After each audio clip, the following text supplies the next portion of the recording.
Assalamu alaikum viewers. I am Muhammad Hassan from w3webschool.net. I would like to welcome in CSS project. इस class से हम CSS के project को start करते हैं। जो हम प्रीवियस क्लासेस में हमने CSS के बारे में बहुत कुछ सीखा, CSS3 के बारे में सीखा, उसकी काफ़ी सारी प्रॉपर्टीज़ को देखा हम। तो अब इस क्लास से हम अपने एक फाइनल प्रोजेक्ट बनाएंगे CSS का। इसमें हम बहुत कुछ कवर करेंगे। तो मैं आपको यही कहूँगा कि इस प्रोजेक्ट को मिस ना करना, क्योंकि इसमें काफ़ी सारी ऐसी प्रॉपर्टीज़ हैं जो कि हम अलहदा से डिस्कस नहीं कर पाए थे। तो इस प्रोजेक्ट में हम वो सारी प्रॉपर्टीज़ को डिस्कस करेंगे। अगर मैं एग्जांपल दूं, एक एग्जांपल ये है कि जब हम कोई वेबसाइट ओपन करते हैं, अगर मैं यहाँ पे गूगल का पेज ओपन करता हूँ यहाँ पे, तो अगर यहाँ पे देखें तो ऊपर जब गूगल का पेज ओपन होता है तो यहाँ पे एक आइकन सा शो हो रहा होता है। तो वो आइकन कैसे हम यहाँ पे लगाते हैं वो हम इसी प्रोजेक्ट में डिस्कस करेंगे। देखें यहाँ पे आइकन शो हो रहा है जी, ये गूगल। हम किस तरह इसको CSS को यूज़ करते हुए हम किस तरह यहाँ पे आइकन बनाते हैं, तो वो मैं यहाँ इसी प्रोजेक्ट में बताऊँगा किस तरह हम आइकन इंसर्ट कर सकते हैं किसी भी वेब पेज के अंदर। आइकन जो शो होता है वो टैब के अंदर शो होता है। अपन जो टाइटल हम रखते हैं उस टाइटल के साथ ही आइकन शो होता है।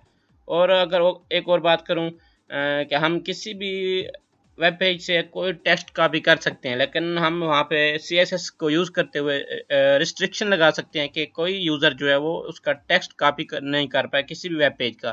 तो वो भी हम इसी प्रोजेक्ट में सीखेंगे। और उसके अलावा इस प्रोजेक्ट में हम एक न्यू ड्रॉप डाउन मेन्यू बनाएंगे, जो हमने पहले ड्रॉप डाउन मेन्यू बनाया था वो उससे काफ़ी अच्छा होगा, उससे एडवांस भी होगा। और उसके अलावा इसमें प्रोजेक्ट में हम ये जो स्क्रॉल बार होती है किसी भी वेब पेज के अंदर, वो हम देखेंगे हम कि इसको स्क्रॉल बार को हम CSS के थ्रू कस्टमाइज़ किस तरह कर सकते हैं। हम अपनी पसंद की स्क्रॉल बार बनाएंगे, उसके कलर भी चेंज करेंगे, उसके हम विड्थ भी चेंज करेंगे।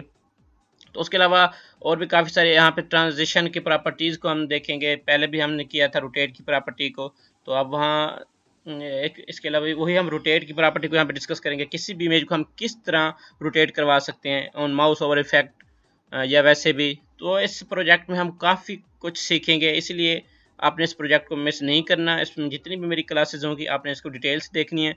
और हो सकता है कि इस प्रोजेक्ट जो क्लासेस हैं ये इनका ड्यूरेशन या लेंथ जो है वो ज़्यादा हो जाए, तो मैं कोशिश करूँगा कि लेंथ भी कम हो और ये प्रोजेक्ट हमारा जल्दी ख़त्म हो जाए। लेकिन इसमें हमने कोई चीज़ मिस भी नहीं करनी। जो जो हम काम कर चुके थे CSS में वो उसी को यूज़ करते हुए, या अगर कोई चीज़ रह गई थी वो मैं साथ साथ आपको बताता चाहूँगा कि क्या चीज़ जो है वहाँ पे इंक्लूड हुई है न्यू। तो अब हम करते हैं अपना प्रोजेक्ट स्टार्ट। तो प्रोजेक्ट स्टार्ट करने से पहले मैं आपको ये बता दूं कि इस प्रोजेक्ट में मैं अपना टेक्स्ट एडिटर भी चेंज कर रहा हूं।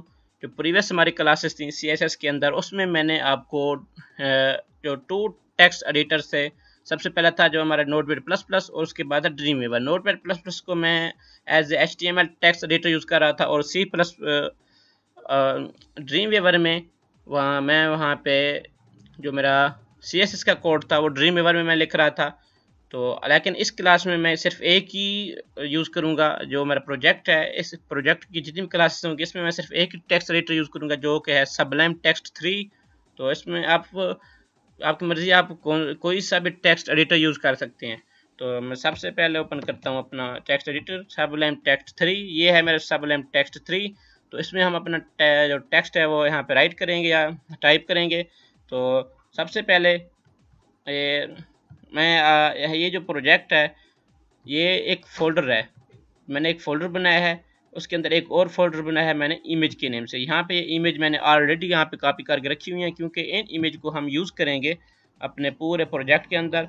तो ये मैंने ऑलरेडी इमेज कॉपी कर लिया है। तो अब ये है कि Sublime टेक्स्ट ये हमें फैसिलिटी प्रोवाइड करता है कि हम पूरा का पूरा फोल्डर इसमें ओपन कर सकते हैं, और इसी फोल्डर Sublime टेक्स्ट के अंदर रहते हुए हम इसी फोल्डर के अंदर कोई फाइल क्रिएट भी कर सकते हैं, डिलीट भी कर सकते हैं, रीनेम या एडिट भी कर सकते हैं।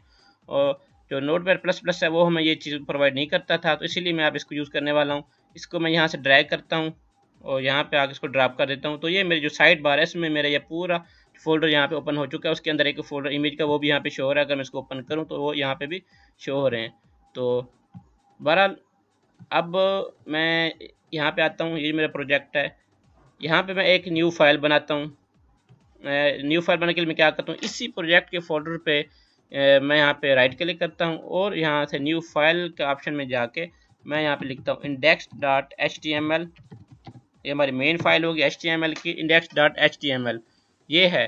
तो ये देखिए, ये इस अगर मैं अब जाऊँ अपने डेस्कटॉप पे तो वहाँ पे भी ये जो फोल्डर वहाँ पे बन गया होगा, ये फाइल ये देखें, ये मैं जो मैंने इंडेक्स की फाइल बनी है सबलेम टेक्स्ट के अंदर, वो वहाँ पे भी बन गई है। तो ये है मैं उनके किस तरह सबलेम टेक्स्ट को इस इजी वे से यूज़ कर सकते हैं। तो अब सबसे पहले मैं आपको ये भी बता दूं कि जो हम प्रीवियस क्लासेस में HTML की जो हम कोडिंग कर रहे थे CSS के लिए, वहाँ पे मैं जेन कोडिंग का यूज़ कर रहा था Notepad++ के अंदर। तो अब जो मेरा प्रोजेक्ट है इसमें मैं अब यूज़ करूँगा, ये है, इसको भी हम जेन कोडिंग कह सकते हैं, लेकिन इसका नेम यहाँ पे चेंज है, इसको हम कहते हैं इमेट, EMMET।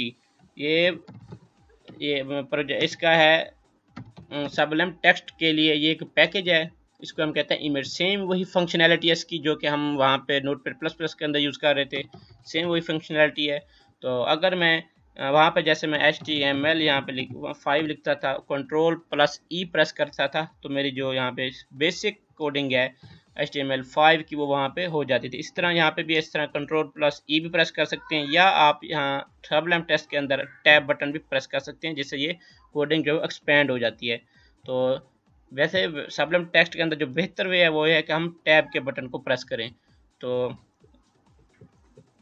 और अब इसके बाद मैं यहाँ पे अगर मैं एक एग्जांपल देता हूँ कि मैं एक डिव टैग बनाता हूँ, उसकी आईडी रखता हूँ मैं मेन, और फिर इसके अंदर मैं एक यूएल टैग बनाता हूँ, और फिर इस यूएल टैग के अंदर मैं बनाता हूँ लिस्ट आइटम, मैं बना लेता हूँ 4, और ये जो लिस्ट आइटम 4 हैं इसके अंदर मैं ए टैग लेके, और इस ए टैग के अंदर मैं एक इमेज टैग लेता हूँ।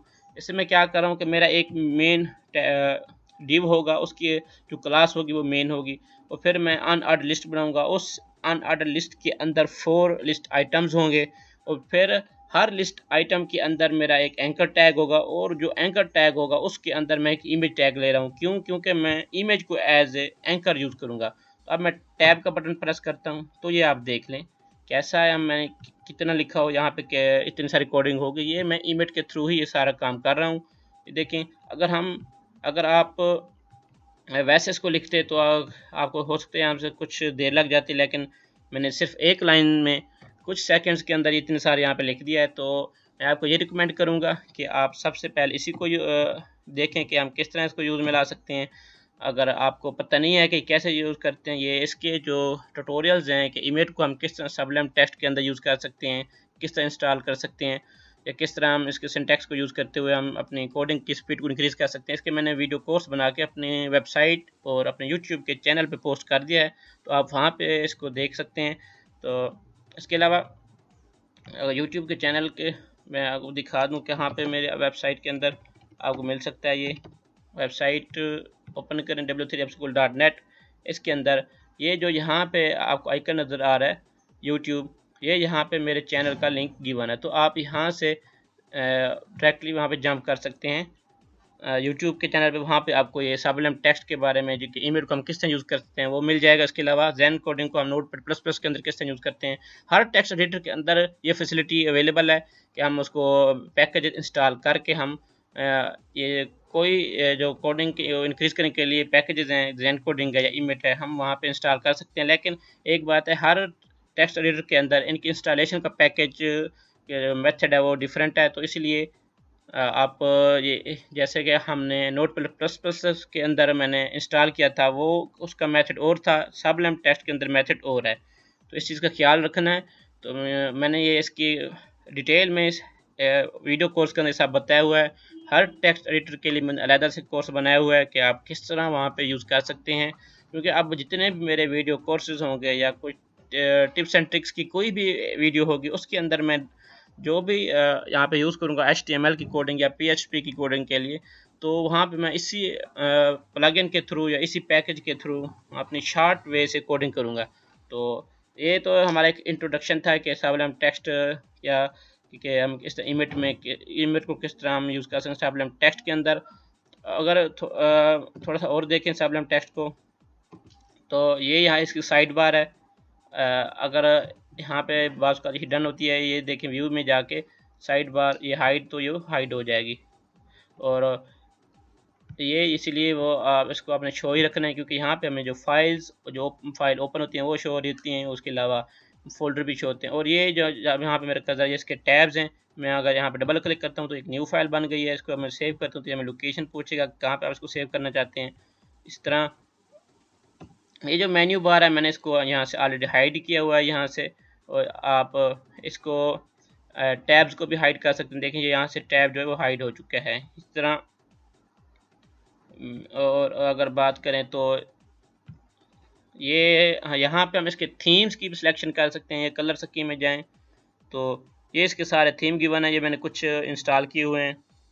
आप अपनी पसंद के थीम इंटरनेट से भी यहाँ पे इंस्टॉल कर सकते हैं। किस तरह इंस्टॉल करते हैं इसका भी मेथड डिफरेंट है हर टेक्स्ट एडिटर से, तो वो भी मैंने बताया हुआ है सबलम टेक्स्ट का जो वीडियो कोर्स है उसके अंदर। और अगर मैं यहाँ पे ये सिलेक्ट करता हूँ डन, तो ये देखें ये यहाँ से थीम चेंज हो चुका है। तो बहरहाल मैं जो थीम यूज़ करूँगा वो इसका जो बाय डिफ़ॉल्ट थीम होता है मोनाकाई, वो मैं यूज़ करूँगा। यहाँ पे मोनाकाई ब्राइट है, मोनाकाई सेम है।